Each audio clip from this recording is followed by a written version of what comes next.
Hello plus two class. तो हमारे पास last हमने अपने वीडियो में किया था, यहाँ पर प्लस टू के अंदर रेट कांस्टेंट की यूनिट हमने लास्ट की थी। रेट लॉ किया था, रेट लॉ के बाद हमने रेट कांस्टेंट की यूनिट हमने की थी। तो आगे हम बात करते हैं the factor which affecting the rate of the reaction, यानी रेट ऑफ रिएक्शन को क्या क्या चीज़ें प्रभावित करती है। तो आपने देखा होगा टेम्परेचर, जैसे कि हम सब्जी बनाते हैं तो टेम्परेचर ज़्यादा होता है तो रेट ऑफ रिएक्शन फास्ट होती है, यानी जितना हम लो फ्लेम रखेंगे सब्जी उतनी धीमा बनेगा और जितना हम फास्ट फ्लेम करेंगे सब्जी थोड़ा सा तेज बनेगा। तो मतलब टेम्परेचर के ऊपर बात करें तो जितना ज़्यादा टेम्परेचर होगा रेट ऑफ रिएक्शन भी उतना ही फास्ट होगा।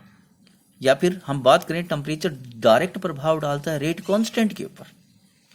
टेम्परेचर जितना ज़्यादा होगा रेट कांस्टेंट उतना ज़्यादा होगा, रेट कांस्टेंट जितना ज़्यादा होगा रेट ऑफ रिएक्शन उतना ज़्यादा होगा, क्योंकि rate of reaction directly proportional होता है रेट कांस्टेंट के। तो हम बात करें तो अगर हम every 10 degree rise of temperature, अगर हम क्या करें कि 10 डिग्री सेल्सियस टेम्परेचर अगर बढ़ाते हैं तो प्रत्येक 10 डिग्री सेल्सियस टेम्परेचर बढ़ाने से रेट कांस्टेंट की वैल्यू 2 से 3 गुना बढ़ जाती है। तो मान लीजिए एक रिएक्शन 25 डिग्री सेल्सियस पे हो रही है तो 35 डिग्री सेल्सियस के ऊपर वही रिएक्शन उस रिएक्शन से 2 से 3 गुना होगा। मान लीजिए 2 गुना होता है, पहले 2 गुना होता है तो मान लीजिए अगर 25 पे 1 है, 1 गुना है तो 35 पे होगा 2 गुना, और 45 पे कितना होगा इसका भी दुगुना, मतलब 2 का दुगुना 4 गुना। तो और 55 पे कितना होगा, 55 पे इसका भी दुगुना, 4 का दुगुना हो गया है हमारे पास में 8 गुना। ये 3 गुना भी हो सकता है, यानी 2 के 3 के बीच में, 2 से 3 के बीच में लाई करता है। अगर 3 पहले केस में 3 होता तो दूसरे केस में 25 पे अगर 1 गुना होता तो 35 पे हो जाता 3 गुना, और अगर 35 पे 3 गुना है तो 45 पे हो गया उसका 3 गुना 9 गुना, और 3 तिया 9, और 45 55 पे कितना हो गया है 9 का भी 3 गुना हो गया 27 गुना। इस प्रकार यानी वो 2 गुना भी हो सकता है 3 गुना भी हो सकता है, मगर होगा इन दोनों के बीच में ही। ठीक है, तो आगे हम बात करते हैं अगला फैक्टर कौन सा जाता है। अगला फैक्टर हमारे पास जाता है एक्टिवेशन एनर्जी। एक्टिवेशन एनर्जी क्या है, अब जैसे कि किसी भी रिएक्टेंट मॉलिक्यूल को एक एनर्जी चाहिए उस काम को करने में, ठीक है, तो यह वह एनर्जी होती है जो रिएक्टेंट के मॉलिक्यूल की एनर्जी को थ्रेशोल्ड एनर्जी के बराबर कर देती है। जैसे कि मान लीजिए आपको कोई भी काम करने के लिए एक मोटिवेशन एनर्जी चाहिए, तो जब वो आपको मोटिवेशन एनर्जी मिलेगी तभी तो आप उस काम को करोगे। जैसे कि एक बच्चा फर्स्ट आता है तो फर्स्ट आने के लिए उसे कुछ ना कुछ इन्वायरमेंट से क्या चाहिए, मोटिवेशन चाहिए। अगर वो इन्वायरमेंट से मोटिवेशन नहीं मिलेगा तो फर्स्ट नहीं आएगा, तो फर्स्ट आने के चांस उसके डिक्रीज हो जाएंगे, बिल्कुल तो नहीं, डिक्रीज हो जाएंगे पहले के मुकाबले में। उसी प्रकार एक्टिवेशन एनर्जी है, इन्वायरमेंट से एनर्जी जो मिलती है, तो एक एनर्जी होती है जो रिएक्टेंट को प्रोडक्ट में कन्वर्ट करने के लिए एक बीच की लिमिट के से गुजरना होता है, उसे कहते हैं activation energy. The greater is the activation energy due to which the less is the rate constant.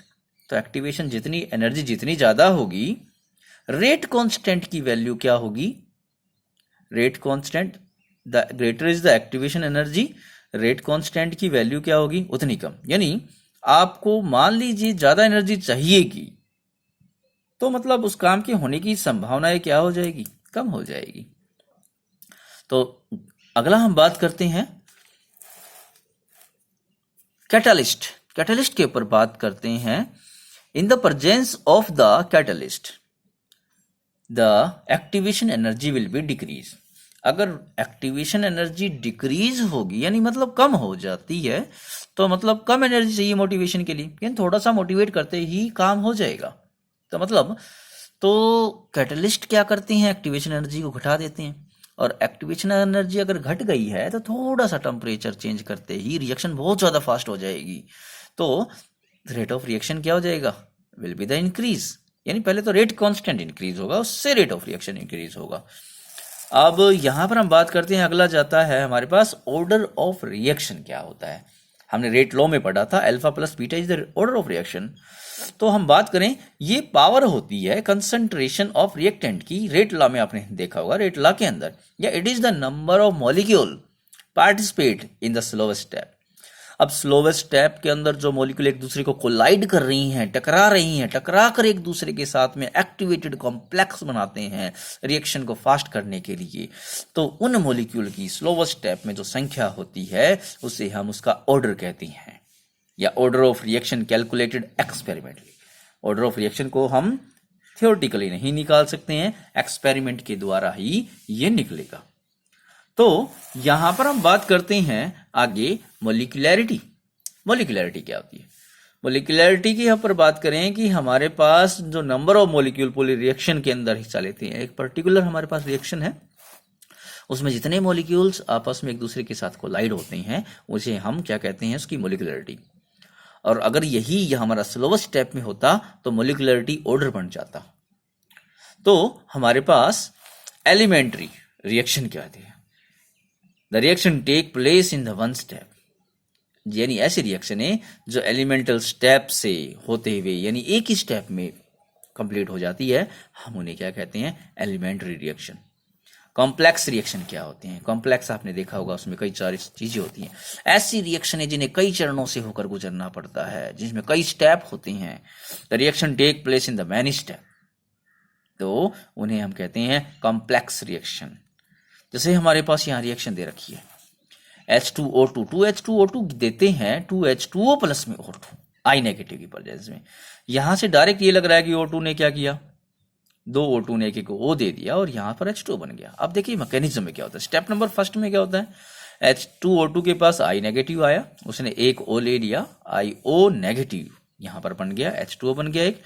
अब IO नेगेटिव दूसरे H2O2 के पास गया, वहां से उसने O2 और O नेगेटिव और O नेगेटिव को आपस में मिलाया और वापस H नेगेटिव बन गया और H2 बन गया। तो both step are the bimolecular elementary reaction. देखो इसमें दो मॉलिक्यूलों ने हिस्सा लिया है, एक मॉलिक्यूल दो मॉलिक्यूल, इसमें भी एक और दो, तो दोनों के दोनों क्या हो गए, बाइमोलिकुलर हो गए। दोनों में दो मॉलिक्यूल हिस्सा ले रहे हैं। IO negative is the intermediate form, यानी बीच की अवस्था। जो IO नेगेटिव हुआ वो क्या हुआ, एक इंटरमीडिएट फॉर्म हुई, बीच की अवस्था हुई, जो यहां से रिएक्टेंट ने इंटरमीडिएट बनाया, इंटरमीडिएट ने यहां पर प्रोडक्ट बनाया। ये जो ट्रांजिशन स्टेट हमारे पास एनर्जी थी, ये जो थ्रेशोल्ड एनर्जी स्टेट थी, उसके ऊपर बात करते हैं। यानी कैटलिस्ट को, यानी यह कहें कि रिएक्टेंट को एक जो एक्टिवेशन एनर्जी चाहिए वो एनर्जी इसको बनाने के लिए चाहिए, फिर वो एनर्जी को डिक्रीज करेगा और फिर प्रोडक्ट बना देगा। यानी पहले इंक्रीज करके एक्टिवेटेड कॉम्प्लेक्स बनाएगा और फिर एनर्जी को घटाकर हमारे पास क्या बनाएगा, ये बनाएगा रिएक्टेंट बनाएगा, प्रोडक्ट बनाएगा, सॉरी। थर्ड पॉइंट पे बात करते हैं। The first step is called the slowest step. इस रिएक्शन में देखें जो पहला जो स्टेप हुआ वो स्लोवेस्ट स्टेप हुआ, मतलब पहले स्टेप की जो मॉलिक्यूलरिटी होगी वही इसका ऑर्डर होगा। मतलब इसका ऑर्डर कितना हुआ, इसका ऑर्डर होगा 2, 1 and 2। तो first step is the slowest step, second is the fast step, और slowest step is the rate determining step, यानी रेट ऑफ रिएक्शन इसी स्टेप से निकलेगी। हमारा फोर्थ पॉइंट हुआ the complex reaction order is given the slowest step, यानी हमने यही बात बताई है कि ये कॉम्प्लेक्स रिएक्शन में जो स्लोवेस्ट स्टेप होगा वही ऑर्डर देगा। Molecularity of slowest step is the same as the order of overall reaction, यानी पूरी रिएक्शन का जो ऑर्डर होगा वो स्लोवेस्ट स्टेप का की मोलिकुलरिटी होगी, यानी उसमें मॉलिक्यूल कितने हिस्सा ले रहे हैं, रिएक्टेंट में आपस में टकरा कितने मॉलिक्यूल रहे हैं। तो आज के हमारे टॉपिक में यही था। हम अगले टॉपिक में अगले हमारे वीडियो में अगले टॉपिक को लेकर आते हैं।